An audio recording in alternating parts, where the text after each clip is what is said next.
കേന്ദ്ര ധനമന്ത്രി നിർമ്മല സീതാരാമൻ അവതരിപ്പിച്ച ബജറ്റിനെക്കുറിച്ച് സമ്മിശ്ര പ്രതികരണമാണ് ഗൾഫ് പ്രവാസികൾക്കുള്ളത്. ചില റിപ്പോർട്ടുകൾ പ്രകാരം തൊഴിൽ മേഖലയുമായി ബന്ധപ്പെട്ട് ധനമന്ത്രി നടത്തിയ പരാമർശങ്ങളാണ് ഗൾഫ് മേഖലയിലെ NRI ബിസിനസ്സുകാരിൽ പ്രതീക്ഷ നൽകുന്നത്. 4 കോടി വരുന്ന യുവജനങ്ങൾക്കായി തൊഴിലിനും സ്കിൽ പ്രോഗ്രാമുകൾക്കുമായി ബജറ്റിൽ വകയിരുത്തിയിരിക്കുന്നത് 2 ലക്ഷം കോടി രൂപയാണ്. ആദ്യമായി തൊഴിൽ നേടുന്നവർക്ക് നൽകുന്ന ഇൻസെന്റീവുകൾ, ഇന്റേൺഷിപ്പുകൾ തുടങ്ങിയവയെല്ലാം ഇതിൽ ഉൾപ്പെടുത്തിയിട്ടുണ്ട്. സൂക്ഷ്മ, ചെറുകിട, ഇടത്തരം വ്യവസായങ്ങൾക്ക് നേട്ടമുണ്ടാകുന്ന പ്രഖ്യാപനം വന്നത് മുദ്രാ ലോൺ ലിമിറ്റ് 10 ലക്ഷത്തിൽ നിന്ന് 20 ലക്ഷമാക്കി വർദ്ധിപ്പിച്ചു എന്നുള്ളതാണ്.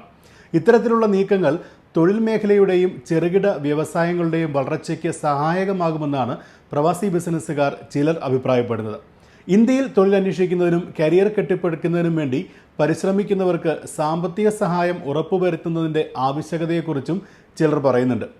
ഉൽപാദനശേഷിയിൽ പുതിയ ബജറ്റ് ശ്രദ്ധ കേന്ദ്രീകരിക്കുന്നതിനെയും കാര്യക്ഷമതയുള്ളതും സുതാര്യവുമായ റെന്റൽ ഹൗസിംഗ് മാർക്കറ്റുകൾക്കായി നയങ്ങളും നിയന്ത്രണങ്ങളും കൊണ്ടുവരുമെന്ന് വ്യക്തമാക്കുന്നതിനെയും ചിലർ സ്വാഗതം ചെയ്യുന്നുണ്ട്. ഒപ്പം ഈ നീക്കത്തിലൂടെ ഹൗസിംഗ് മേഖലയിലും സമാനമായ മറ്റ് വ്യവസായ മേഖലകളിലും വളർച്ചയുണ്ടാകുമെന്നും പ്രതീക്ഷിക്കുന്നു. അതേസമയം മൂലധന നേട്ട നികുതിയിൽ വരുത്തുന്ന വർധനവ് അല്പം നിരാശപ്പെടുത്തുന്നതാണെന്നും അഭിപ്രായങ്ങളുണ്ട്.